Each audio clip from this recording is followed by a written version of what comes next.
नमस्कार प्रेक्षकांनो, ठरलं तर मग या मालिकेच्या आजच्या भागामध्ये आपण पाहणार आहोत की अर्जुन अश्विनच्या भांडणामुळे अर्जुन रडत असतो आणि प्रिया मध्ये आग लावायचं काम करते. आपल्याला हे मगरीचे अश्रू पाहायचे नाही आहेत अश्विन, असं ती भडकवते. तेव्हा सायलीला राहवत नाही आणि ती एक सणसणीत प्रियाच्या कानामागे ओढते. हे पाहून कल्पना आणि घरच्यांना खूपच आश्चर्य वाटतं. सायली तिला चांगलंच सुनावते. पूर्णाजी म्हणतात की तू तन्वीवरती हात उचललास. तेव्हा सायली म्हणते की हो पूर्णाजी, मी तुमच्या सगळ्यांसमोर अगोदरच हे करायला पाहिजे होतं, पण मी खूप संयम ठेवला. पण आता माझ्या नवऱ्याच्या डोळ्यातले अश्रू मला शांत बसू देणार नाहीत. माझ्यासाठी फक्त माझा नवरा महत्त्वाचा आहे. अर्जुन म्हणतो सायली चल आपण वर जाऊयात. तेव्हा सायली म्हणते की अजिबात नाही, आता मला हा वाद इथे थांबवायचा नाही, कायमचा संपवायचा आहे. ती प्रियाला म्हणते काय गं, हे लोभी आहेत आणि अश्विन भाऊजी पैशामध्ये त्यांना वाटेकरी नको आहेत. हे असे घाणेरडे आरोप याआधी त्यांच्यावरती कधीच झाले नाहीत. यांना गुन्हेगारांनी कितीतरी वेळा धमक्या दिल्या, हल्ले केले, पण तरीसुद्धा ते खचले नाहीत. पण आज यांच्या डोळ्यामध्ये अश्रू आलेत, कारण त्यांना त्यांच्या सख्ख्या भावाचं हे रूप सहनच झालं नाही. अश्विन म्हणतो म्हणजे शेवटी दोष माझाच आहे तर. सायली म्हणते की नाही हो, तुमचा दोष नाही, दोष त्या व्यक्तीचा आहे ज्याच्यामुळे तुम्ही असं वागायला लागलात. आजच्या या कलहाची करती करविती तुमची ही बायको आहे. आता तरी विश्वास ठेवा, जागे व्हा. ही प्रिया आपल्या घरामध्ये येण्या अगोदर कधीतरी असे वाद झालेत का? तन्वी म्हणते कारण त्यावेळेस अश्विनच्या भोळेपणाचा फायदा घेतला जायचा. तो आता त्याच्या मनातलं बोलून दाखवतोय ना, म्हणून तुला त्रास होतोय. सायली म्हणते ते स्वतःच्या मनातलं नाही तर तुझ्या मनातलं बोलतायत. हे असले विचार फक्त तुझ्याच डोक्यातले आहेत.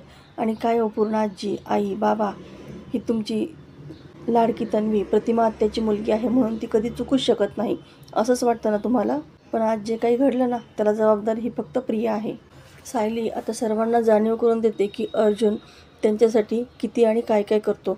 तेव्हा सायली प्रतापला विचारते की बाबा, प्रिया आणि अश्विन भाऊजी आज जे काही बोलले यांच्याबद्दल, त्यातील एकतरी शब्द तुम्हाला खरा वाटतो का हो? तेव्हा प्रताप म्हणतो की नाही, अर्जुन आणि अश्विन कितीही भांडले तरीसुद्धा इतके खालचे विचार ते कधीच करणार नाहीत.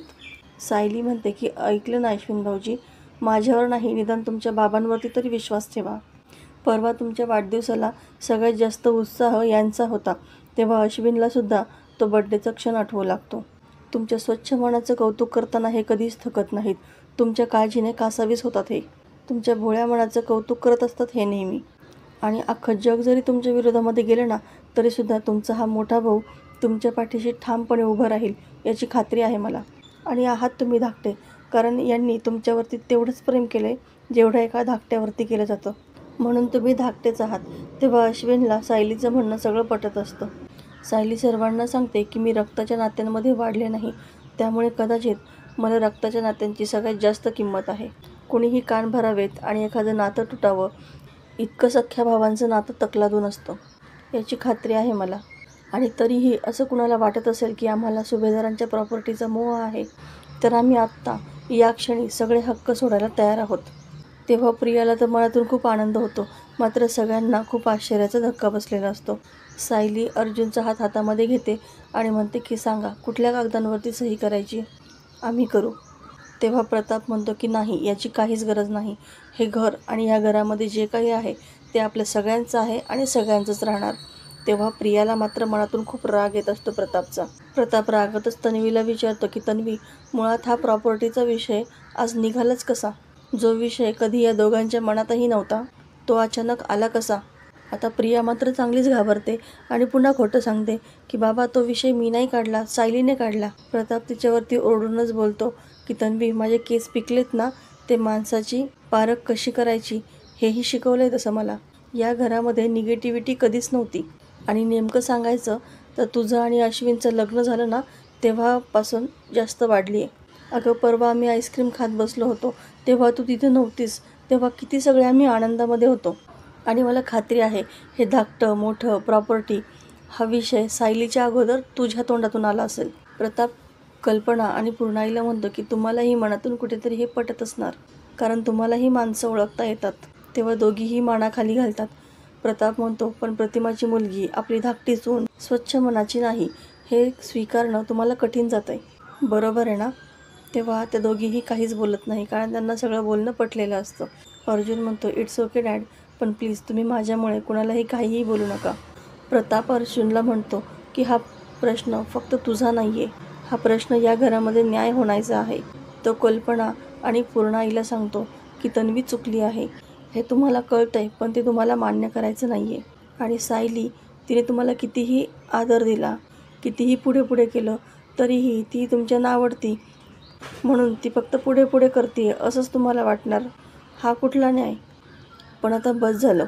सायली आज अर्जुनच्या पाठीशी ठामपणे उभी राहिली आहे आणि आज मीही तेच करणार आहे, कारण माझा सायली आणि अर्जुनवरती पूर्ण विश्वास आहे.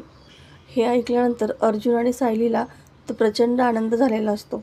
इतक्या दिवसानंतर पहिल्यांदा त्यांच्या बाजूने त्यांचे बाबा ठामपणे उभे असतात. प्रताप पुन्हा तन्वीला खडसावून सांगतो की मला खात्री आहे ते स्वतःहून प्रॉपर्टीचा विषय कधीही काढणार नाहीत. प्रिया लगेच सांगायला लागते की बाबा, जेव्हा ती सायली इथं बोलली ना, तेव्हा तुम्ही इथे नव्हतात. तेव्हा पूर्णाजी रागातच तिला गप्प बसायला सांगते.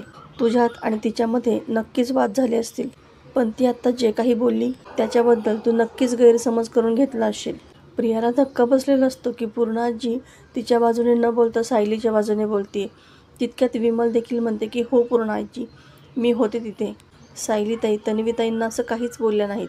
तन्वी विमलवरती ओरडायला लागते तेव्हा पूर्णाजी रागातच तिला शांत बसायला सांगते.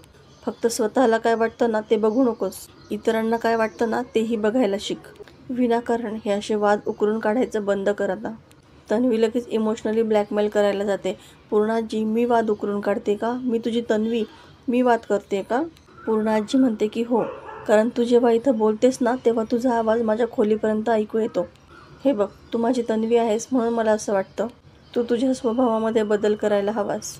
माझं मन म्हणतंय की तुझ्या स्वभावातले दोष झाकावेत, पण तुझं रोजचं वागणं बघता मेंदू काहीतरी वेगळंच सांगायला लागलाय. सायली प्रियाला चांगलीच समज देते. माझ्या नवऱ्याच्या वाटेला तर जाऊच नकोस, कारण त्या वाटेवर जाण्याअगोदर तुला मला ओलांडावं लागेल. प्रिया तर चांगलीच तोंड कशी पडलेली असते. सगळेजण सायलीच्या बाजूने असतात. आता मात्र ती रागातच तिथून निघून जाते. तर मित्रांनो, येणारे भाग अतिशय रंजक आपल्याला पाहायला मिळणार आहेत. केस जिंकण्यासाठी आता दामिनी एक नवीनच डाव टाकणार आहे आणि तो पाहणं अतिशय रंजक ठरणार आहे. अशाच नवनवीन व्हिडिओ अपडेटसाठी चॅनलला सबस्क्राईब करा. नोटिफिकेशनसाठी बेल आयकॉन अवश्य दाबा. व्हिडिओ पाहिल्याबद्दल धन्यवाद.